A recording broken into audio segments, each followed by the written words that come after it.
ఏంటి? కలియుగ ప్రత్యక్ష దైవం సాక్షాత్తు శ్రీనివాసుడికి కష్టాలా?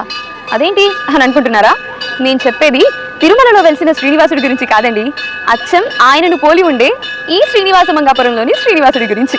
నమ్ముకున్న వారిని రక్షించే ఆ శ్రీనివాసుడికి ఎన్ని కష్టాలు వచ్చాయో తెలిస్తే ముక్కున వేలేసుకుంటారు. ఇంతకీ ఈ శ్రీనివాస మంగాపురం ఉదంతం ఏంటో తెలుసుకోవాలనుందా? తిరుమలలో వెలిసిన అదే దేవుడి పెళ్లి, పేరంటం, ప్రేమ ఈ వ్యవహారాలన్నీ తిరుపతి చుట్టుపక్కల ప్రాంతాల్లోనే జరిగాయి. నారాయణవనంలో పద్మావతిని ప్రేమించి అప్పలాయగుంటలో పెళ్లి చేసుకుని ఈ శ్రీనివాస మంగాపురంలో 6 నెలలు కాపురం ఉన్నాడు ఈ శ్రీనివాసుడు. ఈయన నివాసం గుర్తుండిపోయేలా నిర్మించిందే ఈ శ్రీనివాస మంగాపురం. కొండెక్కలేని వృద్ధులు, వికలాంగులు, అబలలు ఈ శ్రీనివాసుని దర్శించుకుని సంతృప్తి చెందుతారు.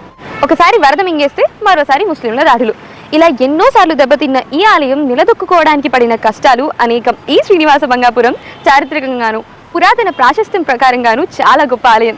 మరి అలాంటి ఈ ఆలయం యొక్క పూర్తి చరిత్రను తెలుసుకోవాలంటే మాత్రం పూర్తి కథనాన్ని తక్షణమే చూసేయండి.